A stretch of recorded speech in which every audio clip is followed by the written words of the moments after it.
दोस्तों नमस्कार, मैं उड़ान प्रसाद। आप लोग देख रहे हैं आपकी मैथिक्स। कैसे है आप लोग? मैं उम्मीद करता हूँ कि आप लोग अच्छे होंगे। जैसा कि आप लोगों को पता है कि जो मेरा जो वो फोन से जिस चैनल पर जो है वीडियो डला रहा था मैथमेटिक्स एनालिसिस असिस्टेंट, वो मोबाइल जो है जिस मोबाइल में लॉगिन था वो मोबाइल ही चोरी हो गया सियाजुल और पशु मेला एवं हाट बाजार गढ़ा में। तो इसलिए जो है अब जो मेरा लेट लग गया है। ये नया चैनल है तो आप लोग सपोर्ट कीजिएगा।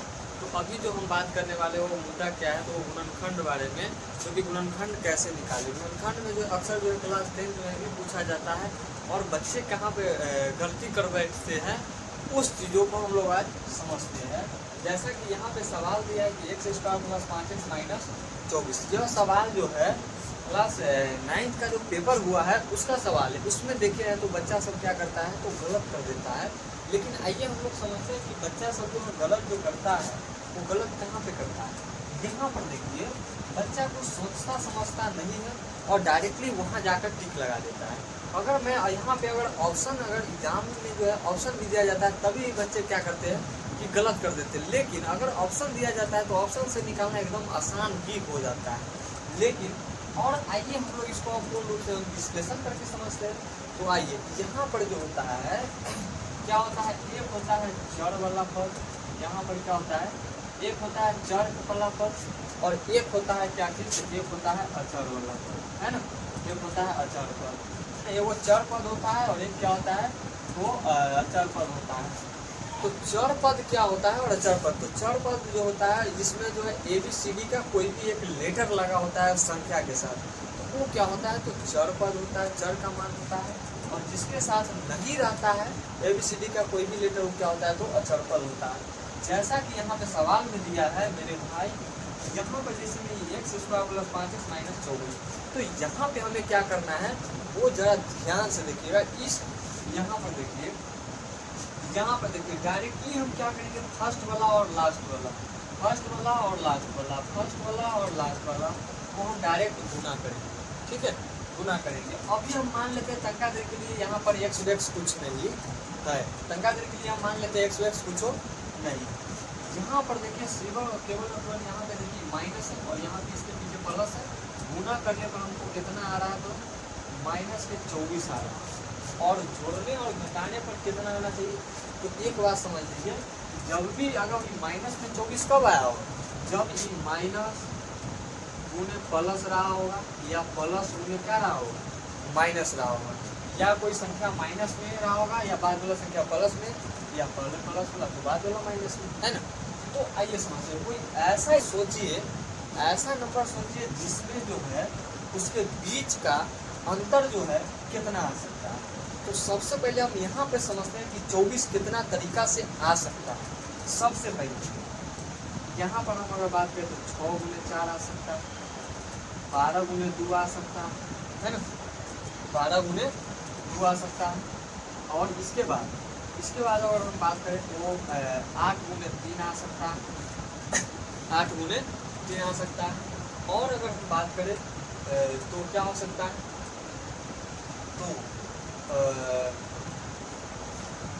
यहाँ पर 3 8 यहाँ पे 3 8 भी हो सकता है।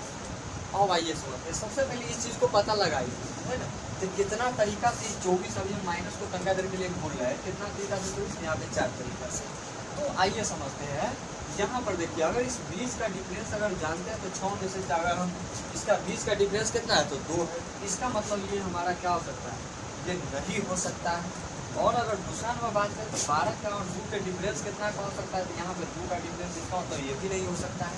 और यहाँ पर देखिए 8 में से 3 पर डिफरेंस कितना आ रहा है, तो इसका डिफरेंस 5 आ रहा है, ये हो सकता है। लेकिन इसमें एक शर्त, क्या शर्त है, हमको लाना है प्लस में 5। इसका मतलब क्या है कि अगर हमको प्लस में 5 लाना है तो बड़ा वाला संख्या क्या होना चाहिए, तो बड़ा संख्या वो प्लस में होना चाहिए और छोटा संख्या माइनस में होना चाहिए। जैसा कि अगर हम मान लेते हैं प्लस में 8 दिया और माइनस में क्या दिया है 3 दिया रहता, तो यहाँ पर देखिए मेरे भाई प्लस माइनस का हो जाता है, तो माइनस क्या हो जाता है 24, है ना, माइनस हो जाता है 24। और 8 में से 3 को हम यदि घटाते हैं तो हमारा कितना हो जाता है प्लस के 5 आ जाता है ना, तोड़ दिए। अच्छा, अब आइए समझते हैं यहाँ पर क्या करें, यहाँ पर लिखेंगे एक्स स्क्वायर और प्लस का क्या लिखेंगे, सबसे पहले ज़्यादा जो संख्या है उसको या जैसे भी लिखिए, जैसा कि यहाँ पे हम ले लीजिए, यहाँ पे हम यदि हम माइनस के 3x ले लेते हैं और प्लस का कितना हो जाएगा, प्लस का यदि हम 8x ले लेते हैं और यहाँ पे माइनस का 24 लेंगे, है ना। और यहाँ पर बच्चे क्या करते हैं कि बच्चे यहाँ पर ये करते हैं कि दोनों माइनस का भी ले लेते हैं, नहीं होता है तो दोनों प्लस ले लेते हैं, नहीं होता है तो 5x उतार देते हैं। लेकिन वैसा नहीं करना है मेरे भाई, क्योंकि एग्जाम में एक एक नंबर का वैल्यू होता है और एक नंबर से बच्चे जो है पास हो सकता है और एक नंबर से फेल हो सकता है ना। कल के दिन आपको पड़ोसी ये नहीं पूछेगा कि एक नंबर से फेल कैसे हुआ।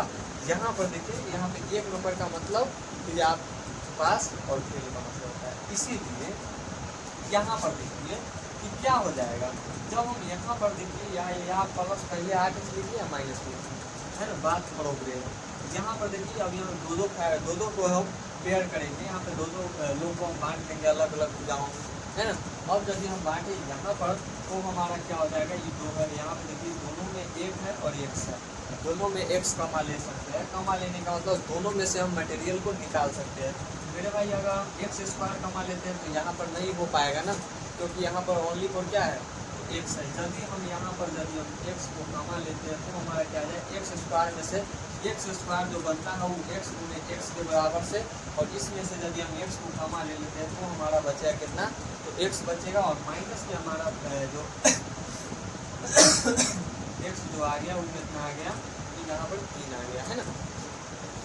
अब आइए समझते हैं, यहाँ पर देखिए, यहाँ पर यदि हम x कमा लेते हैं तो x जो है केवल और केवल किसमें है, तो 8x के साथ, और यहाँ पे 24 के साथ नहीं है। इसका मतलब 8 जो है नहीं डिवाइड कर सकता है।